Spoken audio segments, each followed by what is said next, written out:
Hey guys, this is Jerry, welcome to the channel. Today will be a complete tutorial video about the MG4 MG Pilot system. As always, I'll leave all the timestamps down below for you to skip forward if you want to check different chapter, different segment of this particular video. If you find this video helpful, please subscribe and like to support this small channel. This video will take me hours to make it, to film it, to edit it, and then to upload. That'll be really helpful if you can support this small channel. And let's turn the camera around, get started.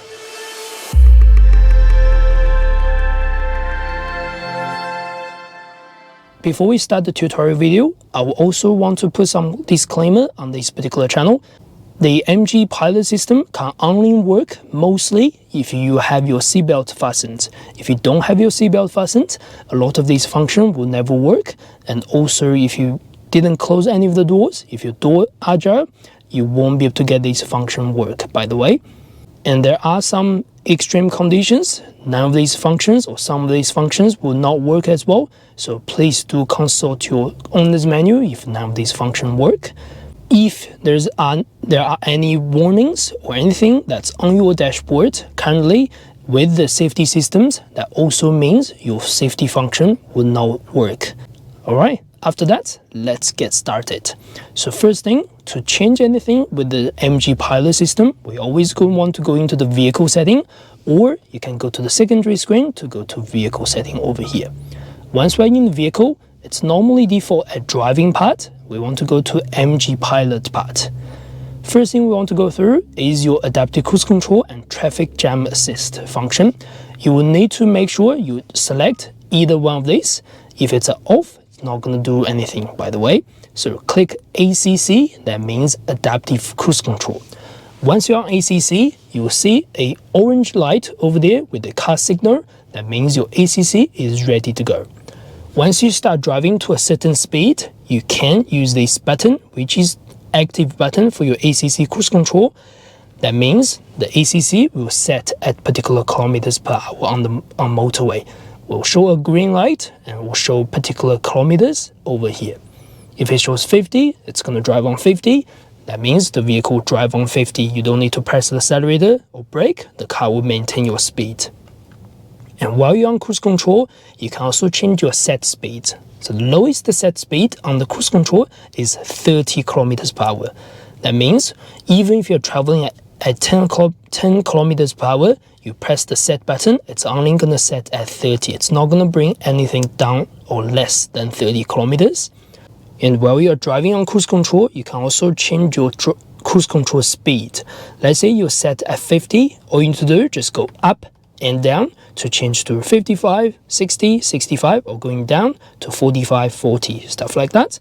If you do want to change the speed 1 by 1 instead of 5 by 5s, you can go push and hold.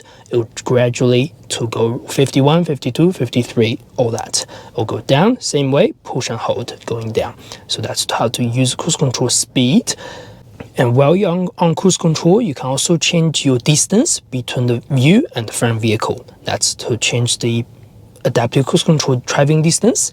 So you can see this is your vehicle. While you're on cruise control, there will be another vehicle in front of you. If there are someone traveling behind you or in front of you, you can go left or right to change your distance. The default distance, whenever you initialized or set on cruise control first time, when you start the vehicle, it's always on 3 distance. We can go left to 2, left to 1. So you can consider this as a traveling distance between you and the front vehicle. 1 distance is around 2 seconds, 2 distance is about 3 seconds, 3 distance is about 4 seconds difference. So for New Zealand standard road, this is actually really good. That means you can keep your distance between the front vehicle within 2 to 4 seconds of traveling distance. That means if your vehicle is driving on 50 k's, traveling on cruise control, and the front vehicle is traveling at about 20, your car will automatically slow down to 20 to keep that safe distance. You can change that distance whenever you like, even before you start driving on cruise control. So that's how to change your cruise control settings. And while you are driving on cruise control, the cruise control light will go green. That means it will have a rating. If you do wish to stop or pause the cruise control, there are two ways. One way is single tap this cruise control on and off button. Just tapping that, it will go into a pause mode with showing no green color, but that means it's ready to go again. Or you can apply the brake, just a very light touch brake. That means cruise control will be paused. And to resume back to cruise control, there are two ways. Go up over here on this switch. That means it will resume back to whatever the speed you previously set on cruise control. Or you can tap the on or the off button again. It will set at your current driving speed instead of the previous set speed. So there are two ways to reset the cruise control. Also, the cruise control will come to a complete stop if the vehicle in front of you comes to a complete stop.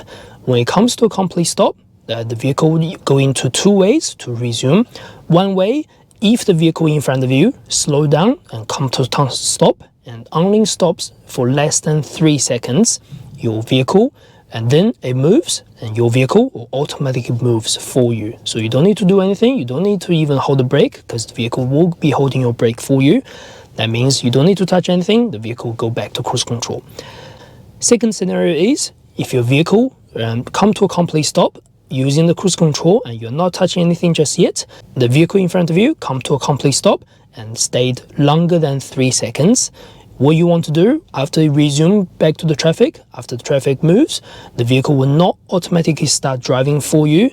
Instead, you will need to manually do the resume to the cruise control. And there are two ways to resume this. First way, just go up and it'll go back to cruise control. Very simple. It'll resume back to whatever you're driving. Second way is actually use your accelerator. So very simple, very light touch on the accelerator or gentle touch on the accelerator. It will, as long as the vehicle goes into motion, taking on the brake, it will resume back to cruise control again. So that's how to use the cruise control in stop and start traffic.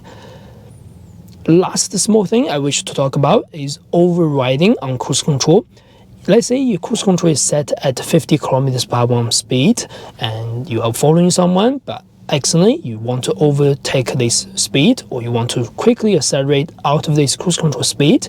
You don't have to tap the brake or tap the cancel button to doing that and all that things. You can simply apply the accelerator again.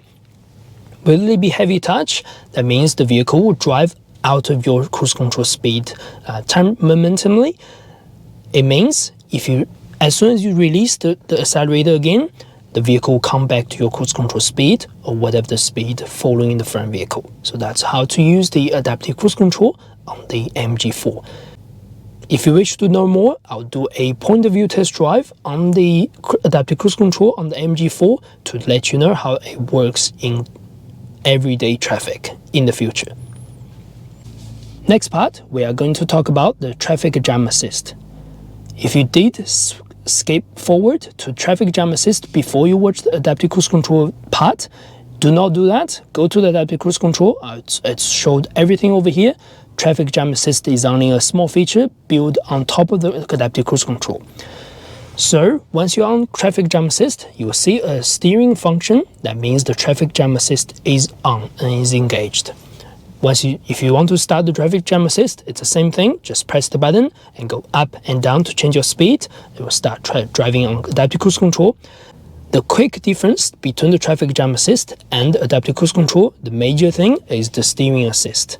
Steering assist allows the vehicle to steer for you or sort of steer assist you. It's not going to hold you. It's not going to do the autopilot, by the way.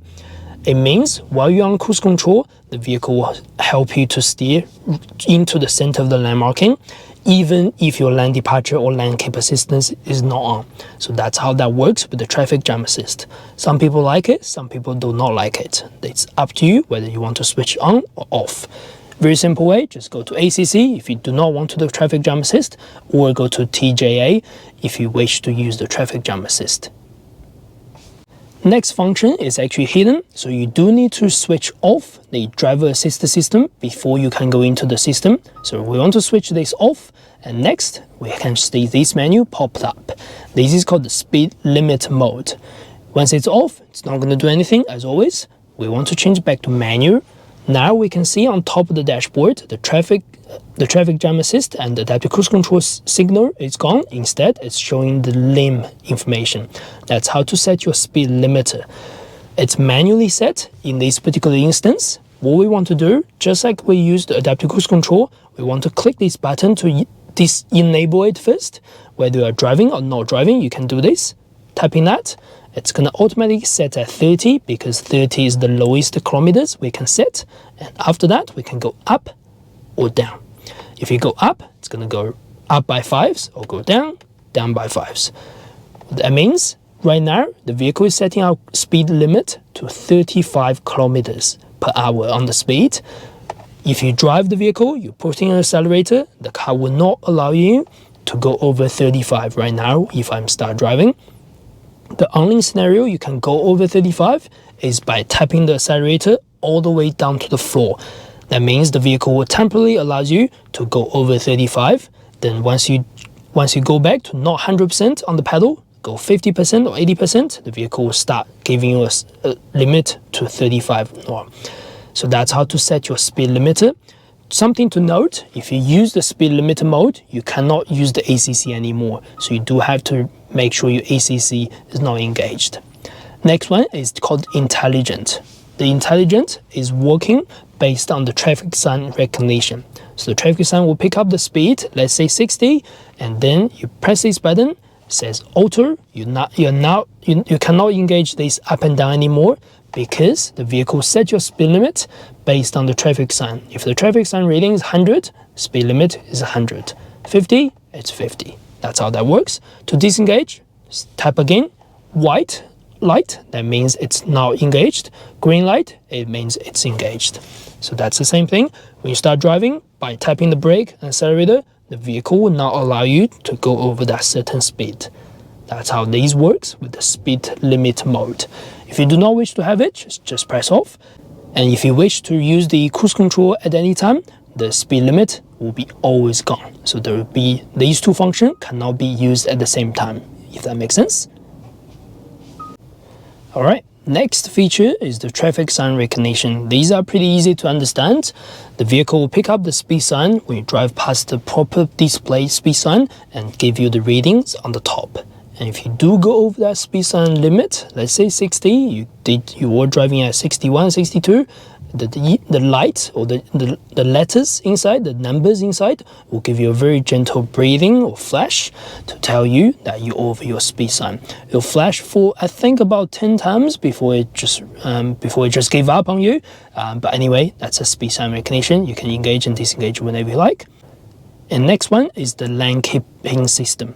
So lane keeping system can be disabled or enabled, but even if you disable this time, next time you switch on the car, when it's all reset, you still have the lane keeping system on coming off every single time.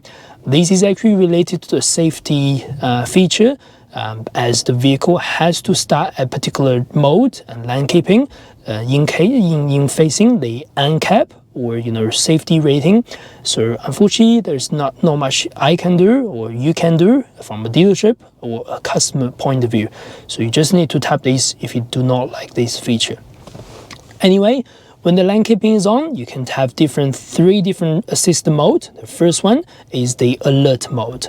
Alert means once you start driving to let's say 60 km on motorway, the vehicle will see the line marking in front of you, and then if you go left or right, going over the line marking or getting really close or getting close to even incoming cars on the lanes, it will give you alert, give you beeping sound. And in terms of alert and alert sensitivity, you can do low, medium or high. And in terms of audible warning, you can turn it off, you can turn it on. Even if you turn it off, it will still give you a drop-down menu on the top display to give you a warning over here. You can also have vibration reminder or no vibration reminder on your steering control. Next is your lane departure assist.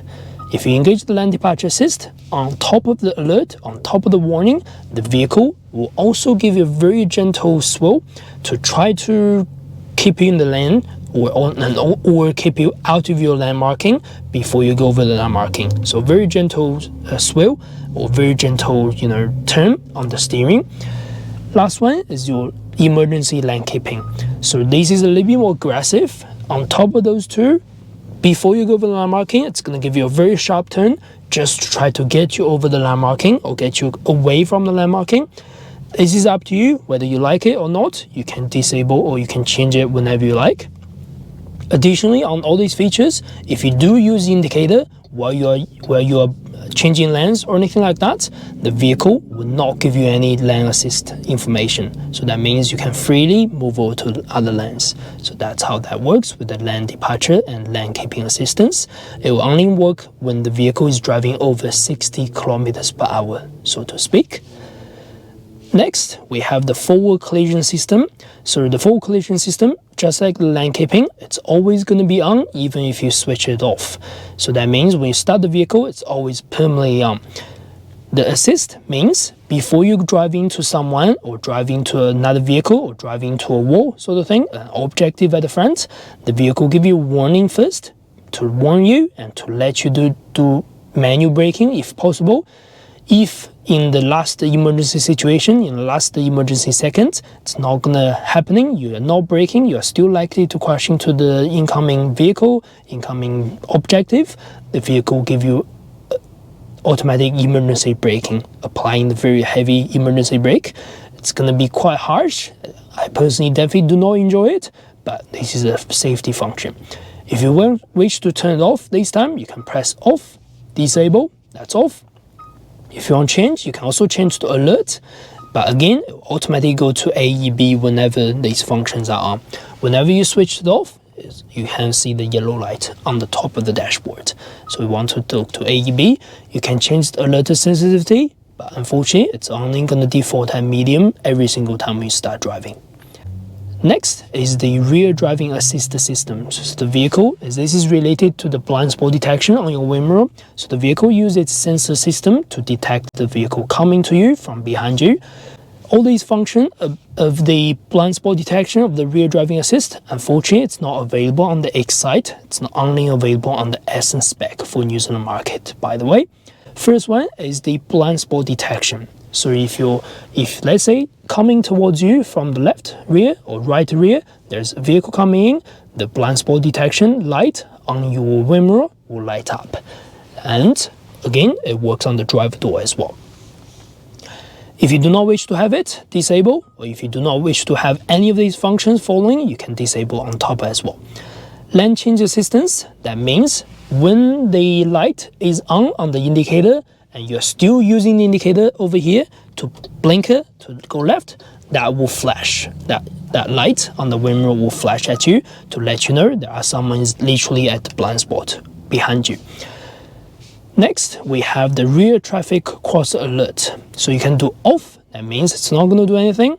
You can change to alert, that means when you reverse out the car park, if someone is crossing behind you or some vehicle is crossing behind you, it's going to give you a warning on your indicator, not on your indicator, sorry, on your light, on the wind mirror, and also on your reverse camera. If you do alert plus braking, that means if the vehicle is actually detects that there is a car coming behind you, or there is a vehicle traveling behind you, or there is someone running behind you, and you're very likely to crash into it, it will give you emergency braking. If you like it, have it on. If you don't like it, go back to alert. Next is the door open alert. That's still related to the side assist. That means when we stop the vehicle, when you're ready to go, opening the door, the indicator will detect any coming vehicle to you. Again, if there's a car actually traveling to you, if you're parking on the side of the road, there's a vehicle coming to you, the light will light up with a yellow light indicator. Just give you a warning before you open your driver door. That's actually very, very handy. The last one among all these features is the rear collision warning. The rear collision warning is a very new feature. What that means is when the vehicle is detecting something coming behind you, it's going to crash into you, it's going to apply a very, very strong brake light to flash the coming vehicle. And it will give you a warning so that you know there's someone going to crash into you. So it's not going to stop the vehicle crashing into you, unfortunately, but at least it's give you a warning and give the other vehicle warning as well. Next is the towing mode. So the towing mode is available on the MG4 in New Zealand, Australia, as all these vehicles are capable of towing. If you engage the towing, a lot of these functions, including the side assist, pre-collision warning, will be disabled. That means the vehicle will not allow you to engage any of the safety features if you are towing. This is really up to you whether you want to have it on or not. Next is the driver attention warning system. So if you are driving and if you are not controlling yourself, your head is going left and right, you're not giving any feedbacks to the steering, the vehicle will give you a warning. That means if you fall asleep behind the wheel, the vehicle will give you very strong alert information. You can change the sensitivity to low, medium or high, whichever you like. Alright, that's the end of this long video. Hope you enjoy the contents. Again, subscribe and like to support this small channel, and I'll see you next one.